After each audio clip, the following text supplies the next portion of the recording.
Assalamualaikum warahmatullahi wabarakatuh. Perkenalkan, nama saya Syahrul Rivaldi. Saya dari kelas akuntansi non-reguler 2B Universitas Muhammadiyah Cirebon. Video ini saya buat untuk pemenuhan tugas mata kuliah Kewirausahaan Islami yang diampu oleh Bapak Dadang Briono, SE, MPA. Video ini saya buat untuk memenuhi tugas beliau yang berisi beberapa materi. Yang pertama, materi tentang konsep dan definisi kewirausahaan Islami. Yang kedua, karakteristik entrepreneur Islam. Yang ketiga, prinsip dan etika bisnis syariah. Untuk masuk pada materi yang pertama mengenai konsep dan definisi kewirausahaan Islami. Apa sih pengertian kewirausahaan Islami itu?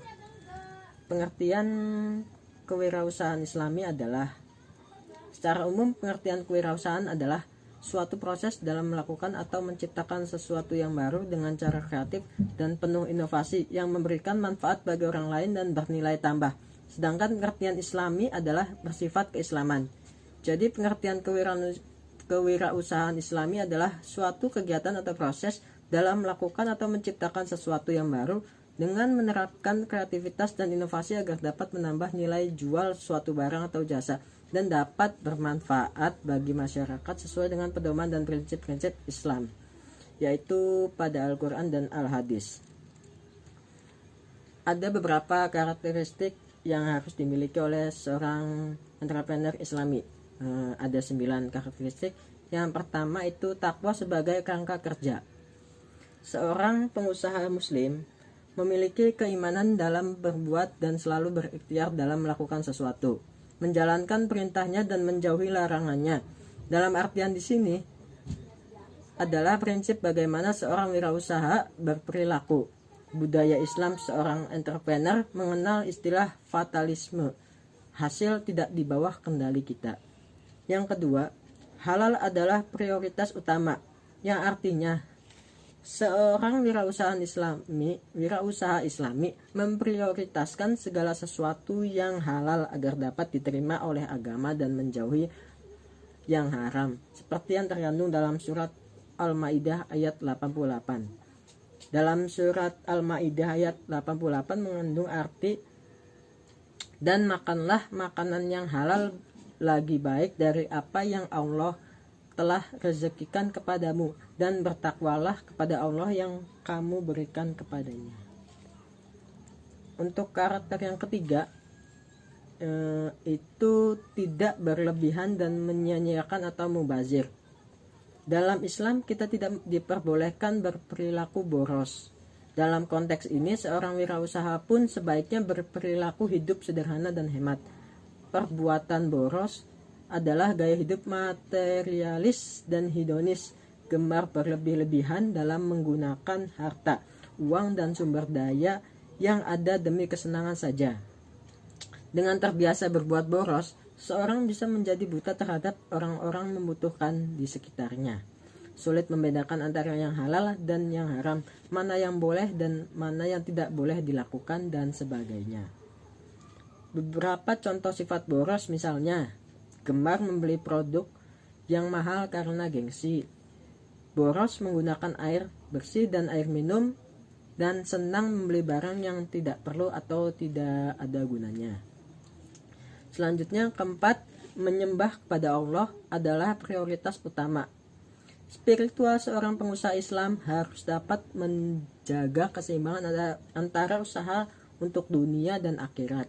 Sesibuk apapun kita, apabila sudah datang waktu sholat, kita harus menghentikan segala aktivitas berdagang kita dan segera melakukan sholat. Yang kelima, menjaga nilai moralitas yang tinggi. Poin ini berkaitan dengan sesuatu hal yang tidak diperbolehkan oleh Allah Subhanahu wa Ta'ala, tetapi masih banyak di antara kita yang melakukan hal tersebut. Contohnya seperti riba. Implementasi moralitas dalam berwirausaha akan memperkuat integritas pribadi untuk memahami apa yang baik dan apa yang tidak baik dalam satu persepsi. Yang keenam, dapat dipercaya atau amanah. Pengertian amanah menurut bahasa adalah ketulusan hati, kepercayaan, ataupun kejujuran. Secara istilah, amanah adalah suatu sifat dan sikap yang dimiliki seseorang ketika seorang tersebut mendapatkan kepercayaan dalam melakukan sesuatu yang dipercayakan kepadanya, baik berupa harta benda, rahasia, ataupun tugas kewajiban. Dalam berwirausaha, kita harus selalu bersikap jujur terhadap barang atau jasa yang ditawarkan, tidak melebih-lebihkan atau mengurangi. Apabila seorang wirausaha mampu memelihara amanahnya, maka akan menimbulkan terus kepercayaan bagi nasabah, mitra bisnis, bahkan stakeholder dalam suatu usaha. Yang ketujuh, kepedulian terhadap kesejahteraan sosial. Sistem kesejahteraan dalam Islam yaitu bagaimana kita dapat berbagi kepada sesama melalui zakat, infak, dan sedekah. Karena pada prinsipnya, segala sesuatu yang kita terima terutama rezeki ada sebagian hak-hak milik kaum tertentu. Seseorang yang memiliki rasa peduli dan kemanusiaan terhadap sesama, maka Allah telah menjanjikan kemudahan dan pertolongan kembali untuknya di akhirat. Namun tentu saja, kepedulian sosial tidak berhenti dan fokus pada soal materi semata. Bantuan tenaga dan juga pemikiran selagi itu bermanfaat dan membantu keadaan sosial yang berlaku, hal ini juga bisa dikategorikan sebagai sikap kepedulian sosial. Yang kedelapan, berpengetahuan luas. Dalam surat Al-Alaq ayat 1-5 dijelaskan, bacalah dengan menyebut nama Tuhanmu yang menciptakan. Dia telah menciptakan manusia dari segumpal darah. Bacalah, dan Tuhanmu lah yang maha pemurah, yang mengajar manusia dengan perantara kalam. Dia mengajar kepada manusia apa yang tidak diketahuinya. Surat Al-Alaq ayat 1-5 merupakan wahyu pertama yang diterima Nabi Muhammad SAW. Dalam ayat tersebut dijelaskan bahwa kita diharuskan mencari atau membaca ilmu-ilmu yang berfaedah atau mempunyai manfaat, agar dalam berwirausaha kita dapat selalu meningkatkan usaha yang kita jalankan. Yang terakhir, karakteristik yang harus dimiliki oleh entrepreneur Islami yaitu peduli terhadap masyarakat dan lingkungan. Pada poin ini, kita diwajibkan agar selalu peduli terhadap lingkungan sekitar, tidak bersikap acuh terhadap keadaan yang terjadi di sekitar kita, dan mencari solusi bagaimana solusi tersebut dapat segera diselesaikan. Selanjutnya, untuk prinsip dan etika bisnis syariah. Pengertian bisnis syariah sendiri terdiri dari dua kata, bisnis dan syariah. Bisnis sendiri merupakan segala sesuatu yang berkaitan dengan jual beli atau berdagang, baik barang maupun jasa. Sementara syariah berarti sumber jalan yang lurus atau secara islami. Jadi pengertian dari bisnis syariah adalah sesuatu yang berkaitan dengan jual beli yang berlandaskan hukum syariah atau sistem Islam. Dalam bisnis syariah mengenal prinsip dan etika dalam menjalankan bisnisnya. Pada kesempatan ini saya akan menjelaskan mengenai prinsip dan etika bisnis syariah. Prinsip menurut Wikipedia memiliki arti suatu pernyataan fundamental atau kebenaran umum maupun individual yang dijadikan oleh seorang atau kelompok sebagai sebuah pedoman untuk berpikir atau bertindak. Prinsip bisnis syariah adalah kebenaran universal yang menjadi titik tolak atau pedoman berpikir dan bertindak dalam mengelola usaha atau bisnisnya sesuai dengan syariat Islam. Prinsip dalam syariat Islam terbagi menjadi dua bagian, yaitu prinsip umum dan prinsip khusus. Untuk prinsip umum, ada beberapa prinsip umum, yaitu prinsip ilahiyah atau prinsip tauhid. Prinsip yang dalam kegiatan dan pengelolaan bisnisnya didasarkan pada nilai-nilai ketuhanan, prinsip sentral dalam kegiatan bisnis dan sering disebut dengan prinsip tauhid. Prinsip ini dapat dilihat dari kalimat la ilaha illallah. Segala aktivitas bernilai ibadah dan tidak hanya mengejar material semata. Nilai ketuhanan selalu dihadirkan dalam segala aktivitasnya. Selanjutnya adalah prinsip nabawi atau kenabian. Prinsip bisnis yang menyandarkan nilai-nilai nabi berdasarkan sifat-sifat nabi antara lain sidik, yaitu jujur, amanah, dapat dipercaya, fatonah, cerdas, dan tablik, menyampaikan. Kejujuran terkait dengan moralitas sebagai pengusaha harus melekat di dalam diri kita sebagai pengusaha. Sifat amanah dapat membuat mitra kita merasa aman dan nyaman berbisnis dengan kita. Cerdas dalam berbisnis seperti apa yang telah dilakukan oleh Rasulullah Shallallahu Alaihi Wasallam dengan melakukan perdagangan internasional dan pintar dalam melihat peluang. Dan sifat tablik dapat dilihat dari bagaimana cara kita berkomunikasi, berkoordinasi, dan membangun networking. Semua sifat Nabi masih sangat relevan dalam dunia bisnis. Selanjutnya prinsip adliyah atau keadilan. Prinsip bisnis yang menyadarkan pada nilai-nilai keadilan, berlaku adil tanpa pandang bulu kepada seseorang. Contoh daripada sifat adil sendiri juga dapat dilihat dari bagaimana kita memperlakukan karyawan. Selanjutnya prinsip huriyah atau kebebasan. Prinsip manajemen bisnis yang menyandarkan pada nilai-nilai huriyah atau kebebasan, bebas melakukan atau tidak melakukan sesuatu selama tidak ada dalil yang melarangnya. Kebebasan akan tunduk pada dalil yang melarang atau memperbolehkannya. Bebas berkreasi tetapi tetap pada jalan yang sesuai dengan syariat Islam. Selanjutnya prinsip musawwah, kesetaraan. Prinsip bisnis yang menyandarkan pada nilai-nilai kesetaraan sebagai pemandu dalam mengelola bisnis, melahirkan pola kemitraan dalam berbisnis, memperlakukan antar karyawan dan segala pihak yang terlibat sebagai mitra bisnis, tidak menekan ataupun menindas antar karyawan apabila memiliki kekuasaan di dalam bisnis tersebut. Kembali pada posisi di mana derajat kita sebagai manusia di hadapan Allah Subhanahu wa taala adalah sama atau setara. Yang selanjutnya prinsip ta'awun, tolong menolong.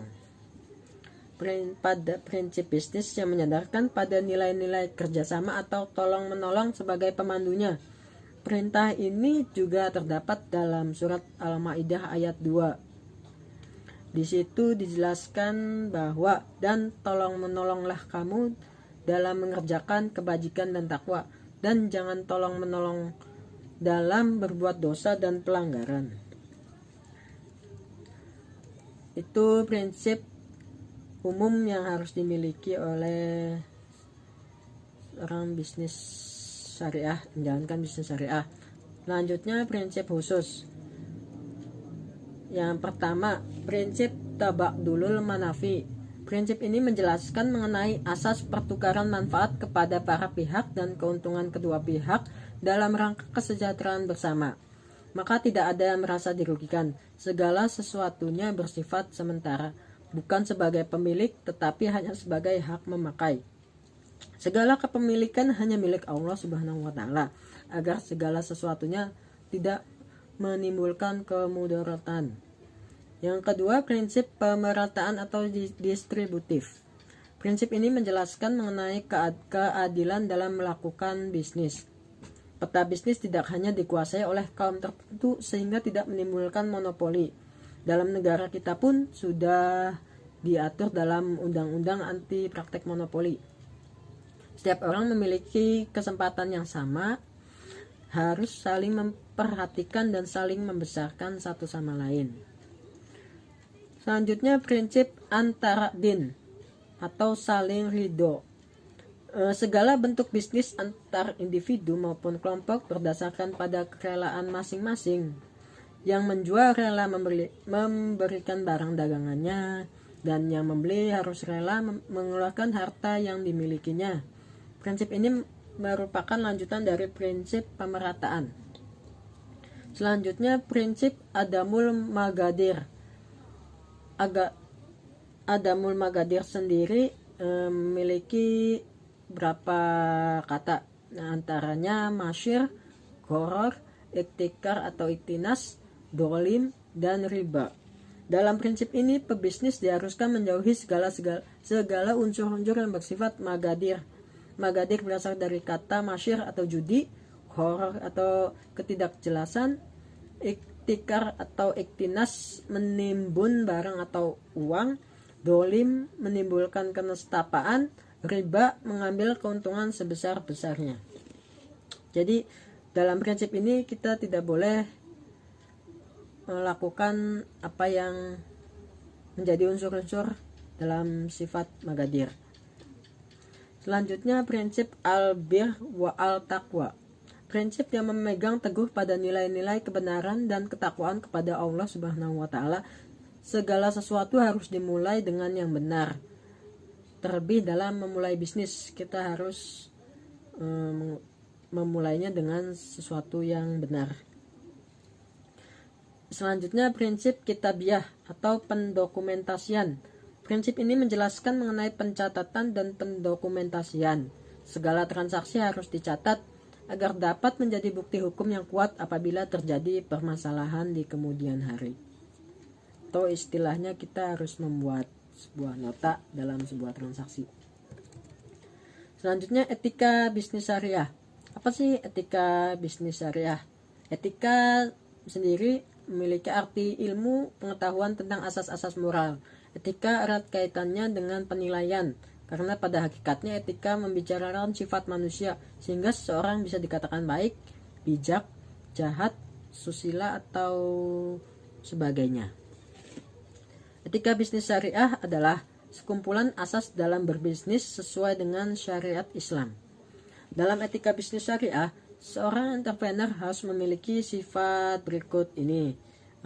Ada beberapa sifat yang harus dimiliki. Yang pertama, etika bersifat memberdayakan. Dalam berbisnis, kita juga harus memiliki sifat memberdayakan, membantu pihak yang lemah dan memberikan solusinya. Salah satu solusinya dapat melalui zakat, infak, dan sedekah. Memilah bagaimana cara memberdayakan sesuatu sesuai dengan kebutuhannya masing-masing. Memperkerjakan seseorang agar mendapat penghasilan. Yang kedua, etika pembayaran upah. Dalam pembayaran upah pun kita diperlukan etika. Di sini dimana kita harus paham bagaimana kita mensegerakan upah sesuai dengan kesepakatan kontrak kerja antar kedua belah pihak, perusahaan dan karyawan. Tidak menunda-nunda kewajiban sebagai pemberi upah. Yang ketiga, etika jual beli dan hutang. Terdapat 3 poin penting dalam etika jual beli dan hutang, antara lain. 1. Mudah, yang berarti harus memudahkan dalam jual beli dan penagihan hutang. Yang kedua, lemah lembut atau sopan, harus melakukan segala kegiatan dengan sopan santun dan bersikap lemah lembut terhadap konsumen. Yang ketiga, jujur, tidak melebihkan atau mengurangkan barang atau jasa yang kita jual. Selanjutnya, etika yang keempat adalah etika dalam pemasaran.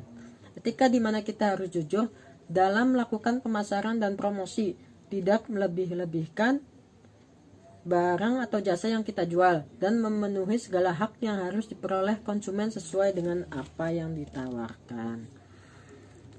Dalam etika kontemporer ada 10 yang harus dihindari dalam melakukan kegiatan pemasaran. Di antaranya adalah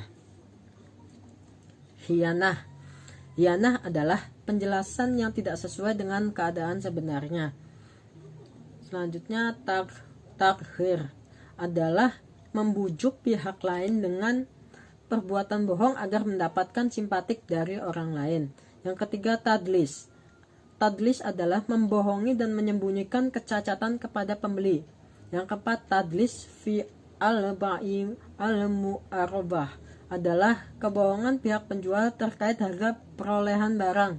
Yang kelima, gishishi adalah memapar segala keunggulan dengan menyembunyikan kecacatannya. Yang keenam, najashi adalah rekayasa pasar dalam demand atau permintaan yang terjadi apabila seorang produsen menciptakan permintaan palsu, sehingga seolah-olah ada banyak permintaan dan penawaran terhadap harga suatu produk yang menyebabkan harga jual produk tersebut naik. Yang ketujuh, mukamaroh adalah menjelaskan produk melebihi kualitas yang sebenarnya. Yang ke-8, igro adalah daya tarik luar biasa yang menyebabkan orang lalai terhadap kewajibannya demi melakukan hal-hal atau transaksi dalam rangka memperoleh bonus atau komisi yang dijanjikan. Yang ke-9, talbis adalah menampakkan kebatilan dalam rupa kebenaran. Dalam berbisnis, penjual menyembunyikan kecacatan dengan cara menampakkan kelebihan-kelebihannya. Yang terakhir, kitman adalah tindakan menyembunyikan dengan sengaja suatu informasi mengenai objek akad atau produk atau jasa yang semestinya diketahui pihak lain.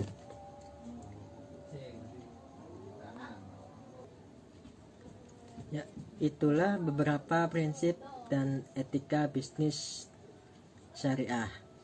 Selanjutnya saya ingin bercerita sedikit mengenai kisah seorang kaum Ansor yang meminta-minta kepada Rasulullah SAW. Ini ada kaitannya dengan etika memberdayakan. Suatu hari ada seorang laki-laki dari kaum Ansor mendatangi kediaman baginda Rasulullah SAW. Ia datang dengan pakaian compang-camping dan wajah yang berpucat, langsung menghadap di depan Rasulullah SAW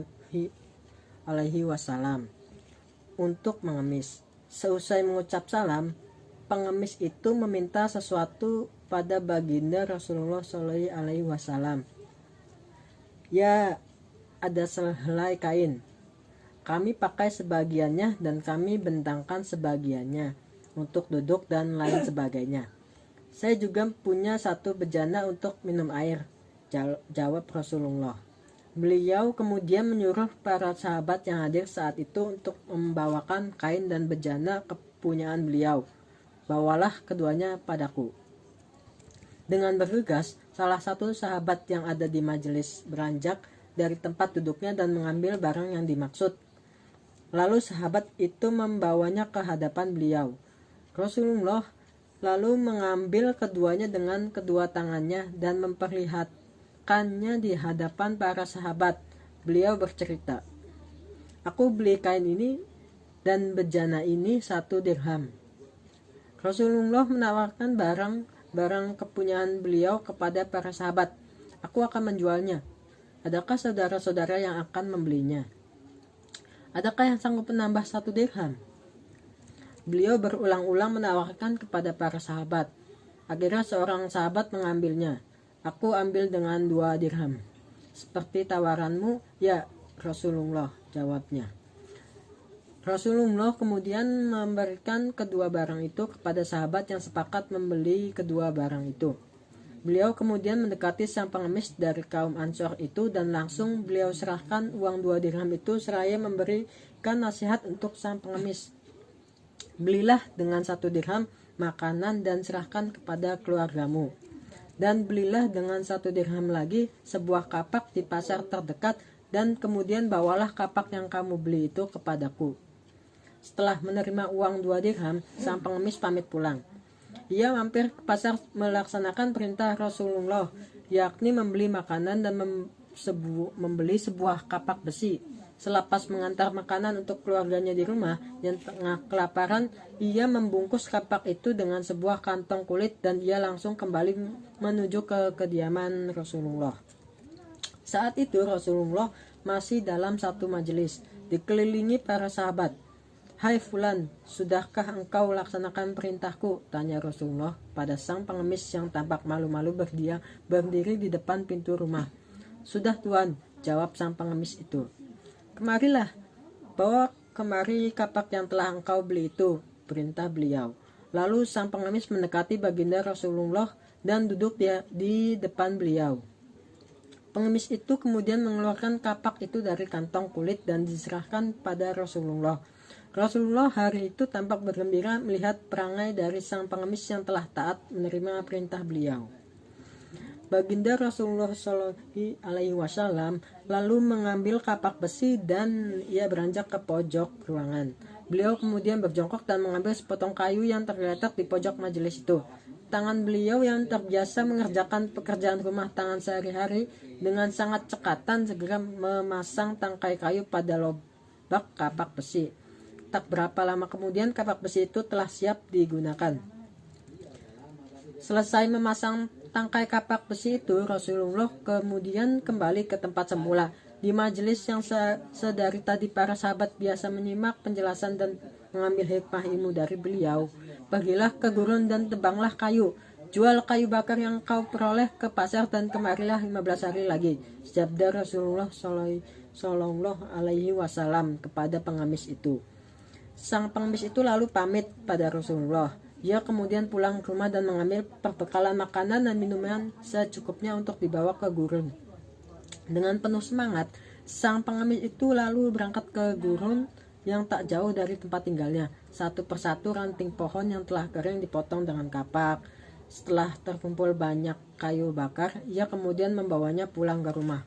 Selama 15 hari, sang pengemis itu melakukan pekerjaannya mencari kayu bakar dan seluruh kayu bakar yang dikumpulkan dan dijualnya ke pasar. Genap pada hari ke-15, pengemis itu menghadap ke Rasulullah dengan membawa 10 dirham dari hasil penjualan kayu bakar. Sahabat Ibnu Majah meriwayatkan sebuah hadis tentang mulianya bekerja daripada mengemis. Belilah sebahagian dengan uangmu itu makanan dan sebagian lagi pakaian. Ini adalah lebih baik bagi kamu daripada meminta-minta. Sebab mengemis itu merupakan satu tanda di mukamu di hari kiamat nanti. Sesungguhnya mengemis itu tidaklah layak melainkan bagi orang yang sangat miskin atau papadina atau orang yang berutang berat atau harus membayar diat. Diat di sini berarti denda karena membunuh orang. Itulah penjelasan saya mengenai beberapa materi yaitu konsep dan definisi kewirausahaan Islami, karakteristik entrepreneur Islam, prinsip dan etika bisnis syariah, dan ada kisah juga seorang kaum Ansor yang meminta kepada Rasulullah Shallallahu Alaihi Wasallam mengenai etika memberdayakan. Selanjutnya adalah alasan kenapa sih kita ingin menjadi seorang entrepreneur. Alasannya adalah karena dengan entrepreneur kita dapat meningkatkan pendapatan kita yang tadinya statik atau segitu-segitu saja menjadi dynamic, atau bahkan menjadi pendapatan lebih untuk kita. Kita tidak pernah tahu apa yang akan terjadi di kemudian hari sebagai karyawan, entah itu PHK atau karena sudah umurnya kita sudah tidak diterima sebagai karyawan di tempat manapun. Tapi dengan berwirausaha sampai umur berapapun, kita akan tetap dapat menghasilkan pendapatan. Setidaknya dengan berwirausaha juga kita dapat menciptakan lapangan pekerjaan bagi orang yang membutuhkan. Karena saat ini lapangan pekerjaan juga sudah mulai sulit untuk dicari. Untuk rencana kedepannya adalah mencari bagaimana saat kita masih bekerja, kita juga dapat menjalankan usaha tanpa harus berhenti atau keluar dari usaha tersebut. Mungkin yang harus saya pikirkan adalah usaha apa dan bagaimana caranya. Mungkin dari kalian ada yang ingin memberikan saran dan masukan, bisa di kolom komentar. Untuk materi yang saya paparkan tadi juga sudah saya tuliskan di dalam blog saya. Link blognya ada di keterangan saya pada video ini. Kalian bisa akses. Itu ada 2 materi mengenai konsep dan definisi kewirausahaan Islami dan karakteristik entrepreneur Islam, dan juga prinsip dan etika bisnis syariah. Itu lebih jelasnya ada di dalam artikel yang saya tulis. Untuk itu sekian video dari saya. Apabila ada salah kata saya mohon maaf. Wabillahi taufik wal hidayah. Wassalamualaikum warahmatullahi wabarakatuh.